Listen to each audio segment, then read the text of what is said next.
Fala galera, aqui é o Paulo Aragão falando, sejam todos bem-vindos ao Giro Bitcoin, esse podcast diário que vai te informar no menor tempo possível sobre as últimas notícias que agitaram o mercado cripto mundial.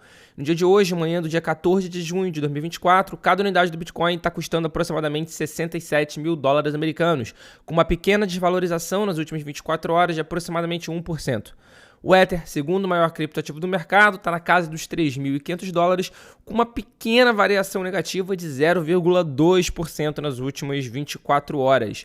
E no dia de ontem, os ETFs de Bitcoin Spot tiveram o pior resultado nos últimos 15 dias, com uma saída de mais de 3.300 Bitcoins sob gestão, né? E a grande perdedora, digamos assim, do dia de ontem foi a Fidelity, com mais de 1.500 Bitcoins de saída do seu ETF. Falando em ETF, o presidente da SEC dos Estados Unidos prevê, que é o Gary Gensler, sugeriu aos legisladores que o regulador poderia aprovar as autorizações finais para a listagem e negociações dos ETFs de Ether Spot dentro de, no máximo, 3 meses. Em uma audiência do Comitê Bancário do Senado, no dia de ontem, no dia 13 de junho, que discutiu os pedidos de orçamento para 2025 do presidente dos Estados Unidos, Joe Biden, para a SEC, Gensler disse que esperava que a comissão aprovasse as declarações de registro S1 para gestores de ativos em algum momento durante o segundo semestre. Em 23 de maio, a SEC aprovou os registros 19B4 de 8 empresas, mas os pedidos exigem aprovações S1 antes que os ETFs possam começar a ser negociados nas corretoras propriamente ditas.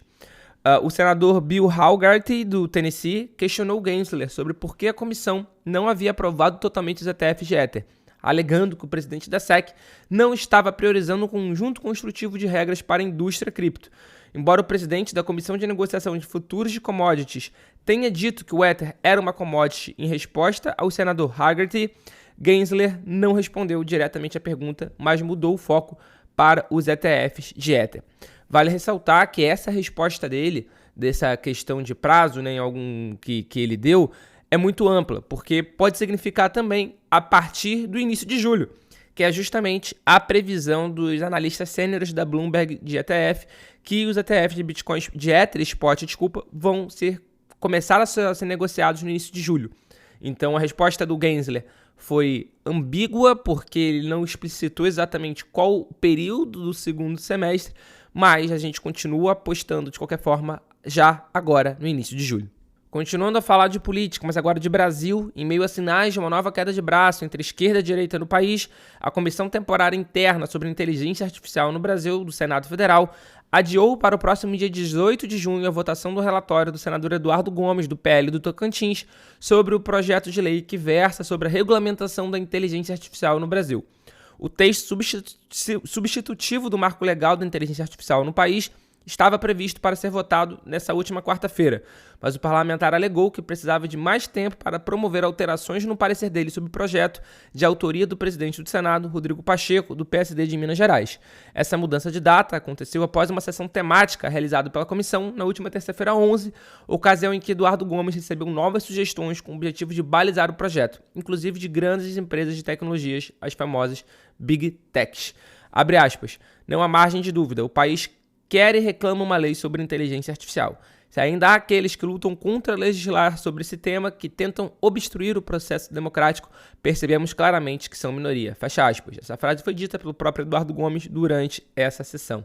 Então aí vai estar o governo querendo regular até mesmo a inteligência artificial. E para fechar o Giro Bitcoin de hoje, de acordo com o CEO da Tether, que é inclusive a emissora da maior stablecoin do mercado, da USDT, o Paolo Arduino, o Bitcoin é o único entre as mais de 14 mil criptomoedas existentes, porque é a única que não é centralizada. Ele falou isso numa entrevista exclusiva para o Cointelegraph no último dia 13 de junho, ou seja, ontem, em uma conferência de Bitcoin, a BTC Praga. Abre aspas, Bitcoin é o único exemplo de uma moeda que é governada apenas pela matemática, que basicamente não pode ser alterada. Com as outras moedas, você vê que é um grupo de desenvolvedores que aparecem todos os meses. Eles lançam uma nova versão do software, mudam a política monetária, inflacionária, deflacionária e continuam mudando as coisas. Bitcoin é uma questão de certeza. É como se um relógio continuasse correndo para sempre. Quando se trata do conceito de produtos imparáveis ou descentralizados, porque todo mundo usa o termo descentralizado, só existe o Bitcoin. Essa frase dele, apesar de ser um pouco polêmica, eu realmente acredito que não é completamente equivocada. E olha que eu gosto bastante do Ether e gosto bastante de outras criptomoedas também. Mas, de fato, o Bitcoin, na minha opinião, também é o único ativo, é a única criptomoeda, de fato, 100% descentralizada.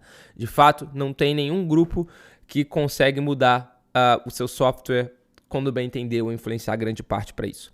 Esse foi o Giro Bitcoin de hoje. Muito obrigado pela sua companhia e a gente já tem um encontro marcado aqui no episódio da semana que vem. Valeu!